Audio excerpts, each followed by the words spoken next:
Қыздар, жігіттер, сәлем, қалайсыздар? Келесі бізде орындалатын әрекет ол YouTube настройкасын реттеу. Сіздер бұны реттемейінше қанша жерден видео салып, подписчик пен просмотр жинап, монетизация шыққан кезде, заявка жібересіздер ғой, сол кезде егер осылар жасалмаса отказ келе береді. Өйткені сен толық настройкасын реттеген жоқсың деп кері қайтарып жібереді сізді.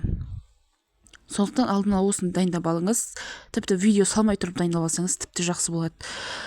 Ол қандай дейтін болсаңыз, Хромға, Сафариге, Гуглға, енді қайсысын ыңғайлы сонымен іздейсіз.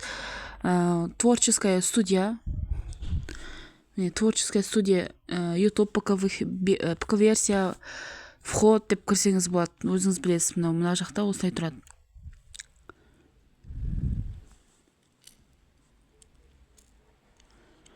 Осылай тұрады. Негізі хроммен кіргенде жақсы, өйткені хромға кірген кезде мынау вкладка сақталып қалады ғой. Неге олай айтып жатырмын? Біріншіден кіру оңай болады, екіншіден сіз творческая студияның приложениесін скачать етіп алған кезде қайта приложениеге айналып кіріп кете бермейді. Сіз кезінде баяғыда кіріп қойған, былай аккаунтыңызға кіріп кете бересіз деген сияқты ғой. Мені қараңыз, осылай тұрады ғой. Сосын ең астына жақты бір танысып алсаңыз болады, әрқайсына кіріп шықсаңыз болады. Одан кейін контент деген жерде сіздің видеоларыңыз тұрады. Аналитика деген сіздің статистикаңыз. Сообщество деген мен онша қатты түсіне бермеймін, оның бір особо маңызы жоқ деп ойлаймын. Субтитр деген каналыңыз, енді субтитрға мен қатты неғылмадым негізі, ол жайлы да айтпай-ақ қойын. Обнаруженный контент деген авторский права деген сияқты сондай белгі бір қарап шықсаңыз болады, шарттарын, анау-мынау. Монетизация деген қараңыздар, монетизация деген мінекей получить уведомление деген бас қойсаңыз болады. Одан кейін сіздің шартыңыз міне, требования. 1000 подписчик жинайсыз, 4000 сағат жинайсыз, немесе 1000 подписчикпен 10 миллион шортс просмотр жинайсыз алдағы уақытта. Осыларды істеуіңіз керек. Мен специально осы канал аштым, чтобы сіздерге көрсету үшін. Бұл новый болып тұрған канал. Енді қараңыздар, настройка каналы дегенді басу арқылы мына жерде баннеріңізді, обложкаңызды қойсаңыз болады. Каналдың аты жөнін, псевдоним, описание канала жасасаңыз болады. Егер қазақша канал жүргізсеңіз, ссылка деген жерге басып, добавить ссылка деп, мына жаққа название деген жер, TikTok деп, қасына TikTok-ның сілтемесін жазып қойсаңыз болады. Оны жазғаннан кейін далее деген сияқты ма, продолжить деген сияқты ма, бір нәрсесі бар. Мысалы, Instagram деп осы істеп қойға болады. Одан кейін добавить ссылку деп TikTok-тың қойға болады, немесе бір басқа бір әлеуметтік желілеріңіздің сілтемелерін қойып қойға болады. Бірақ американский болса лучше керегі жоқ. Мына жерде электронный почте добавка етіп, қосымша электронный почтаңызды жалғап қойған жақсы. Егер бұл каналға тиесілі электронный почта тіркесеңіз, мошенничество орын алуы мүмкін. Сіздің каналыңыз қай почта тиесілі екенін анықтап, хакерлер ұрлап алуы мүмкін. Сондықтан именно осы каналға тиесілі почта тіркемейсіздер, қосымша почтаңызды мына жаққа тіркейсіздер. Бұл міндет емес, бірақ тіркеген жақсы. Сотрудничество бойынша сұрақтарымызды қайда қойсақ болады деген сияқты тіркейсіздер ғой, осы почтаға жазуға болады деген сияқты белгі. Одан кейін бізге керек ең маңызды нәрсе, мынау ең астынан настройка тұр. Сон басасыз, мына жақта общий деген жер доллар күйінде тұра береді. Енді канал деген жерге барсаңыз, страна проживания, сіз егер қазақша YouTube канал жүргізсеңіз, Қазақстан деп таңдайсыз, осы жақтан, мына жақтан. Егер американский жүргізетін болсаңыз, Соединенные Штаты деп белгілеп қоясыз. Кейбір кісілер ойлайды, андай американский YouTube канал деген бір арнайы специально американский YouTube канал деп басқаша ойлайды. Негізі ондай емес, бәрі айналып келіп бір YouTube, просто мемлекет ауысады. Осы жерден Соединенные Штаты дегенді белгілеп қойып қоясыз. Қазақстан болса Қазақстан деп қойып қоясыз деген сияқты. Ключевое слово деген жерге сіз каналдың нишасы қандай, соған байланысты ключевой слово жазасыз. Сіз ютубтан, гуглдан бір нәрсе іздеген кезде неше түрлі варианттар шығады ғой, иә. Сол варианттар ключевой слово болады, яғни халықтың айтатын сөздері. Мысалға сіз гуглға кіріп рецепт деп іздесеңіз, міне рецепт блинов, рецепт оливье, рецепт моти, шарлотки, сырный вафель, осындай деп, мысалы рецепт манты, рецепт манты с тыквы, манты тесто, манты с фаршем, анау мынау деп бәрін жазып тұр. Осыларды адамдар жазған да негізді. Вот осыларды жазасыз сіз ключевой словоға, толтырып қоясыз. Өзінің бір белгілі бір несі бар, символ бар, 500 ба сондайға дейін жазасыз деген сияқты. Шығады негізі. Расширенный настройки дегенге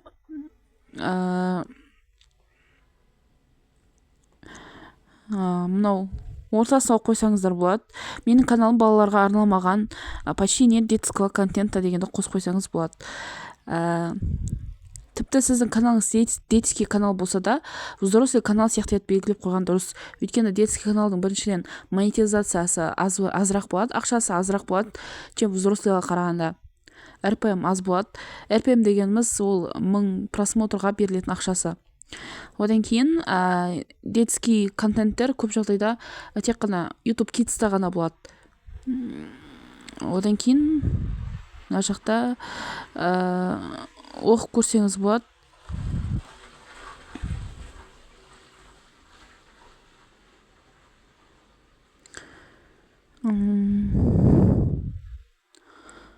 Мына жақта разрешить зрителям создавать клипы с моим контентом.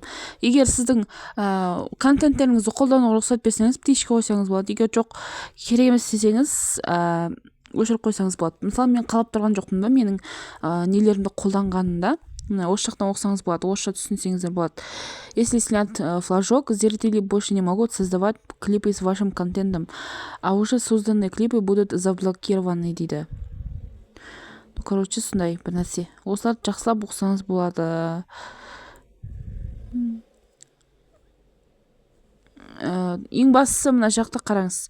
Канал деген жерге кіресіз да, доступность функции деген жерге барасыз. Осы жерде стандартный функция онсызда қосылып тұрады. Бұл загрузка видео, создание плейлист, управление ими дейді. Енді екінші мен үшіншіні біз қосу керек. Біз не үшін?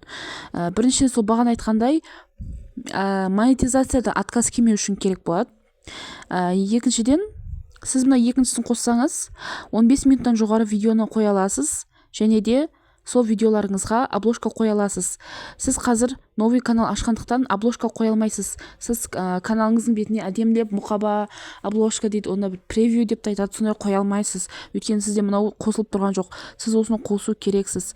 Осыны қосу үшін сіз мынау стрелканы басасыз, можно включить деген, қараңыз, подтвердить номер телефона деп басасыз. Негізі көп жағдайда актив номерді жақсы қабылдайды, бірақ егер қолыңыз актив болмаса, басқа Теле2, Алтел, Билайн болып тұрса, онда байқап көріңіз, мүмкін код келу мүмкін. Бірақ көп жағдайда актив номер жақсы келеді. Туысқандарыңыз, өзіңіздің активтеріңіз, немесе новыйдан актив номер сатып алыңыз. YouTube каналға көп қолданған актив номерлерді қабылдамау мүмкін. Үлкен кісілердің активтерін жақсы қабылдайды, өйткені олар деген өйтіп тіркеп отыруға ондай түсінбейді ғой, оны телефон түсінбейді деген сияқты, сондықтан олардың жақсы қабылдайды. Получить SMS дегенді басасыз, Қазақстан деп баса бересіз. Американский YouTube канал болса да Қазақстан баса бересіз, өйткені сіздің нөміріңіз Қазақстанға тиесілі болып тұр ғой. Енді осы жақта біз нөмірімді жазамыз. Менде бір актив номер бар.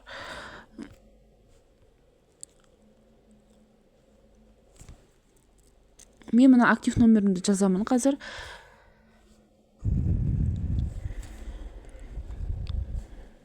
Сегіз 778 683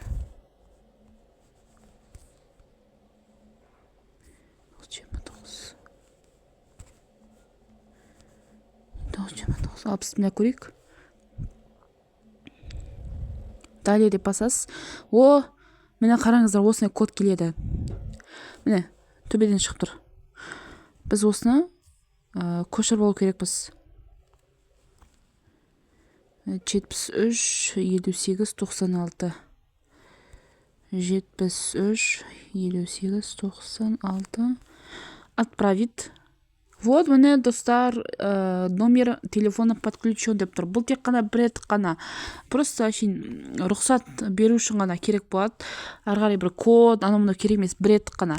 Сізге бір сенімді адамдар болса айтсаңыз болады. Сәлем, қалайсыз, маған актив номер керек еді, сенде как раз актив бар ғой, мен YouTube канал ашып жатыр едім, соған бір рет қана тіркеу керек болып тұр, басқа ештеңе керек емес десеңіз, егер рұқсат берсе естеуге болады, тіркеуге болады.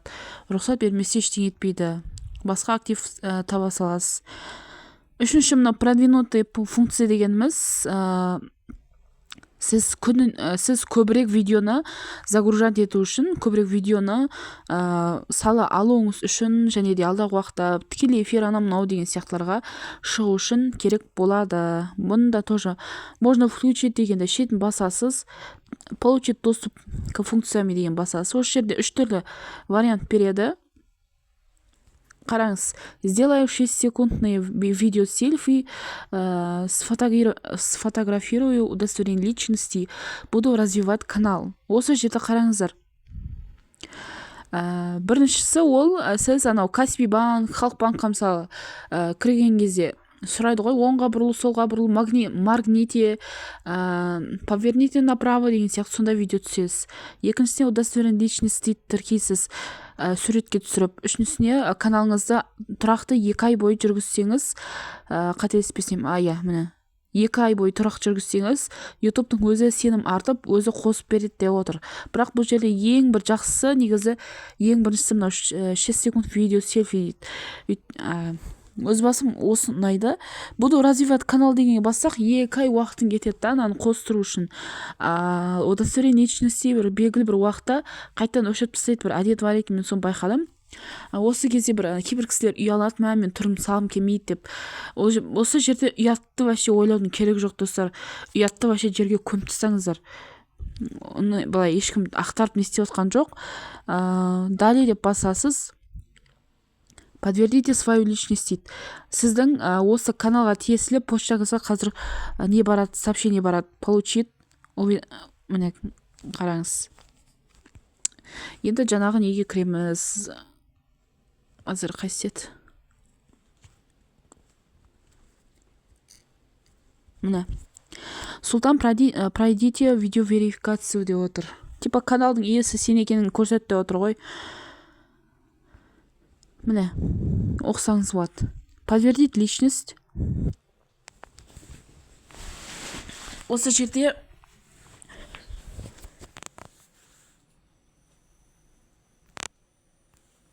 ойбай, мына басқа неге кіріп кетті.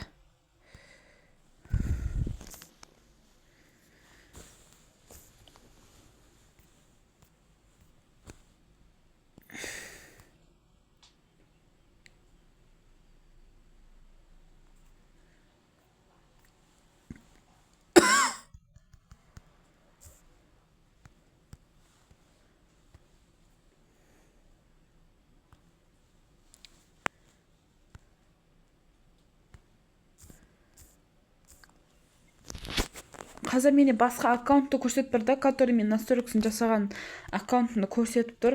Мен істей алмай отырмын қазір. Негізі мына жақта Султан деген бір аккаунт тұру керек еді. Мынадан қайып шығарым білмей отырмын енді.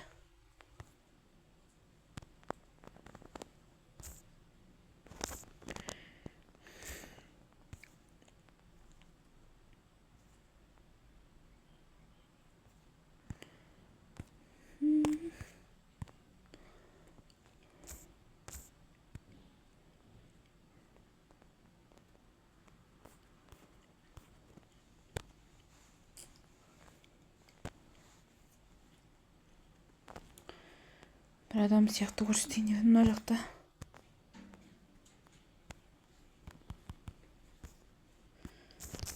Мен бұндай менде бірінші рет шығып тұрды. Короче, сіздерде бұндай шықпау керек, негізі новый каналдарыңыз болса ше.